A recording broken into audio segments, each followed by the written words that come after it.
Well, I've shared with many of you that I was able to read many books my time away, those many months, it seems like. Well, I guess it was many months. But I also had many people give me books, things I guess that had meant something to them and made an impact on them. And I read a couple of them, I suppose, but I had my own list that kind of grew. But the very first book I read was one that was given to me. And the title caught my attention the day it was brought in, but I wasn't able to read for quite a while, and it laid on my book stand. But it was a book called Don't Waste Your Life. Anybody heard of it? Some of the, I know, governing board and staff certainly have heard it because I've shared some of this stuff with them already. But it's written by John Piper. You might know his name in our area here, Bethlehem Baptist Church. Quite a prolific author and so forth. And the title really says it all. It's a very challenging book, and he challenges people, Christians. Don't waste your life. I'm going to share a little bit to give you a flavor of the book. Piper writes, Reader's Digest, which tells about a couple who took early retirement from their jobs in the Northeast 5 years ago. He was 59, she was 51. Now they live in Punta Gorda, Florida, where they cruise on their 30-foot trawler, play softball, and collect shells. At first, when I read it, I thought it might be a joke, a spoof on the American dream. Tragically, it was not a joke. This was the dream. Come to the end of your life, your one and only precious, God-given life, and let the last great work of your life, before you give an account to your Creator, be this: playing softball and collecting shells. That's a tragedy. People today are spending billions of dollars to persuade you to embrace this tragic dream. Over against that, I put my protest. Don't buy it. Don't waste your life. Too harsh? I suppose it depends. But I think in some ways it might sound like Jesus from today. Yes, a person is a fool to store up earthly wealth, but not have a rich relationship with God. But I suppose we could say, and we certainly can, that we don't know this couple's faith, whether they have faith or don't have faith. It's very possible they do have a faith and that they have a rich relationship with God. They might be involved in the church and all of that, but that's the key, a rich relationship with God by grace through faith. I'd like to think about two different people, in fact, and I think it's a great book, but I think this book also has a danger side to it. And I'll tell you what I mean. Imagine two people standing before the Lord on that great judgment day. And maybe the first one is a couple like that we just heard. What do you have? What's your give an account for yourself? And they say, look at my shells or whatever. But then let's picture a different couple standing there, or a person, and maybe this person is the Mother Teresa of her community. She's all about good works. It's all she does. It's good. She helps the poor. She gives away all her money. It's all she does. Aren't they both the same before God? They are. All of us need Jesus. We need a rich relationship with the Lord. Our culture, and sadly I think even our churches sometimes put forth the idea of that Mother Teresa type, that somehow we earn our own salvation. Our good works somehow give us favor before the Lord. It's just simply not true. Paul reminds us, all have sinned and fall short of the glory of God.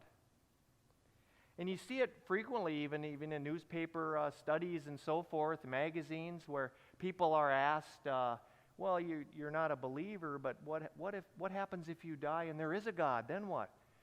What do they typically say? I'm a pretty good person. I mean, if there's a God, I'll go to heaven, I think. Again, it's not about our good works. It's about Jesus. It's about a relationship with Him, a rich relationship with Him. Yes, a person is a fool to store up earthly wealth, but not have a rich relationship with God.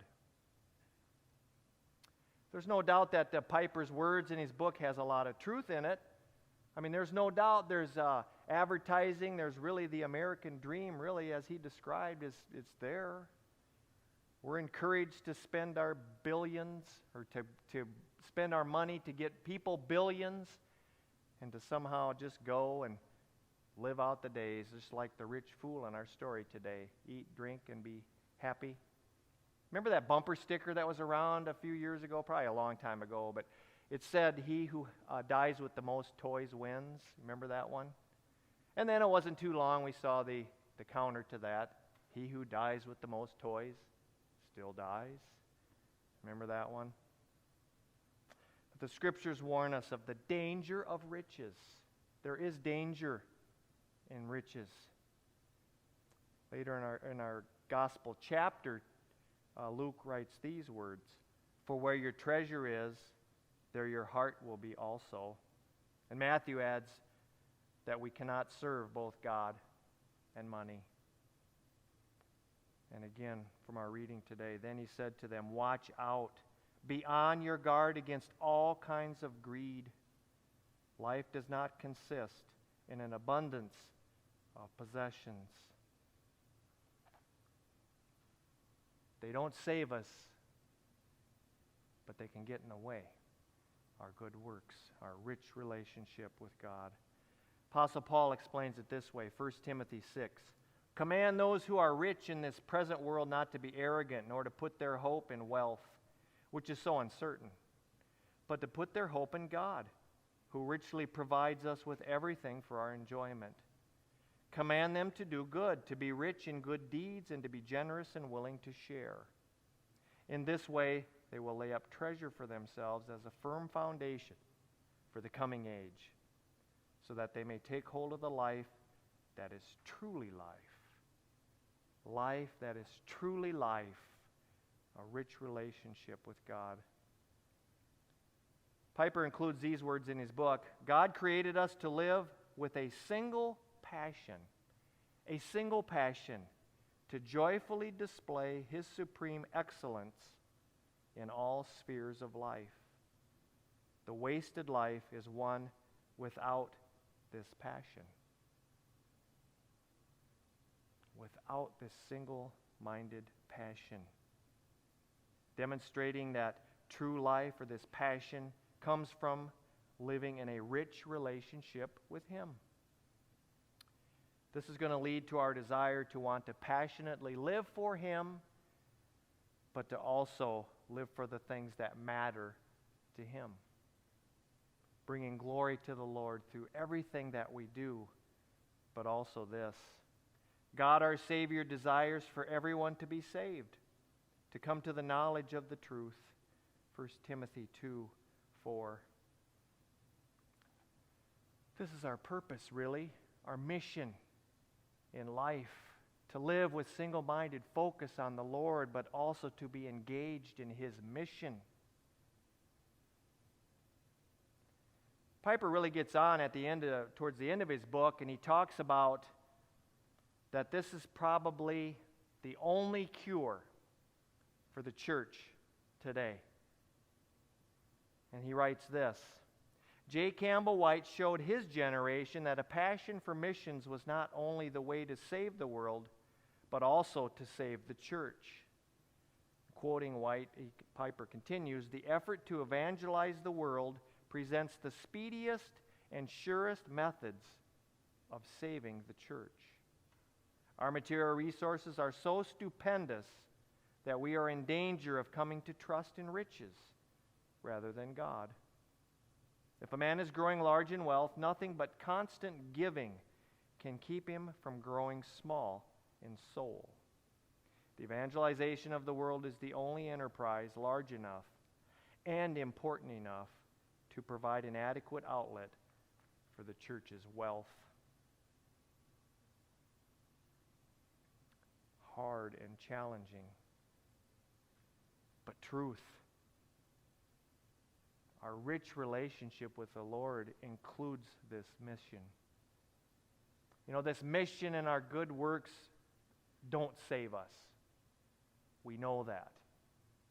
But that doesn't mean that we neglect the mission. We are to be about good works and this mission, this wonderful mission of making much about God out there, bringing them in here.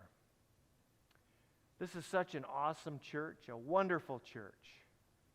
God has blessed this community, continues to bless this community. And I would say that God's not done with us here. He's not finished. And we're called to be out there, making much of Him, bringing people here. We need to celebrate what we're about. Be in a place where guests become friends, friends become family.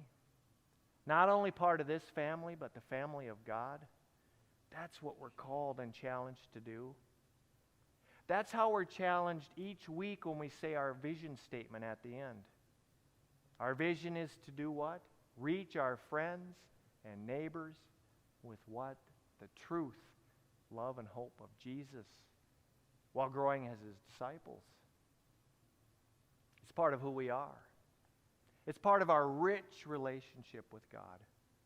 We worship Him in all we do. We make much of Him, but we invite people. They become our guests. Through our time here, through our love of them, they become friends, and then finally, they become part of the family. Let's not waste our God-given lives, our God-given opportunity to be the church right here at Mount Hope, the mountain of hope that we are.